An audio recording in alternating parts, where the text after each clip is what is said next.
గజం భూమి కేవలం 5,500 రూపాయలతో 135 గజాల భూమి కేవలం 7 లక్షలు మాత్రమే. ఈరోజు బిగ్ బాస్ షో ముందు పెద్ద గలబైంది, కుర్రవాళ్ళు కొట్టుకున్నారు.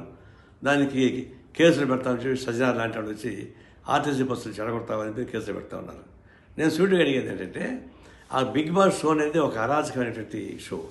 దాన్ని పర్మిషన్ ఇవ్వడం కరెక్ట్ కాదు. దానిలో ఏదైనా ప్రైజ్ వచ్చిందని చెప్పేసి అని, ఆ ప్రైజ్ వస్తే వాళ్ళు కొట్లాడుకున్నారని, దాన్ని బస్సులు పగలు కొట్టారని చెప్పేసి అని ఈ సజ్జనాలు కేసు పెడుతున్నారు.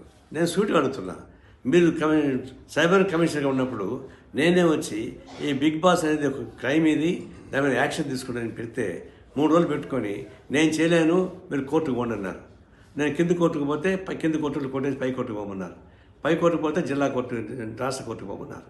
ఆ విధంగా పోలీస్ డిపార్ట్మెంటు భయపడే, కోర్టులు భయపడే. బిగ్ బాస్ అంత ఆదర్శమైనది, అది అసాంఘికమైన కార్యక్రమం జరుగుతుంది. దానిలో నీచాత్యమైన కార్యక్రమాలు జరుగుతున్నాయి. కేవలం డబ్బుల కోసం కక్కుర్తి పట్టి నాగార్జున లాంటి వాళ్ళు దానికి హ్యాంకర్గా ఉంటున్నారు. బీజేపీ ఒకవైపున మేము హిందూ ధర్మశాస్త్రం అని చెప్పేసి అని మరి మన భారతీయ సంస్కృతి అంటున్నారు. ఇది భారతీయ సంస్కృతిలో భాగమైంది. పాశ్చాత్య దేశాలు ఉండే తీసుకెళ్ళి మనకి పెట్టి ఈడ ఒక 100 మందిని తీసుకెళ్ళి ఒక ఇంట్లో పడేసి అది వ్యవసాయ పంపకం తయారు చేసి దానిలో వచ్చిన గొడవలు చూసుకొని చేస్తున్నారు. ఇప్పుడు ఏంటంటే ఒక రైతు పంటను తీసుకొచ్చారు, అది ఒక 40 లక్షల రూపాయలు ప్రైజ్ ఇచ్చారు. అంటే గ్రామీణ ప్రాంతంలో వాళ్ళని కూడా అట్రాక్ట్ చేయడం ద్వారా, పట్టణ ప్రాంతంలో ఉండేటువంటి వాళ్ళంతా ఇప్పుడు సరిగ్గా చూడడంలే, గ్రామీణ ప్రాంతంలో అట్రాక్ట్ చేయాలి.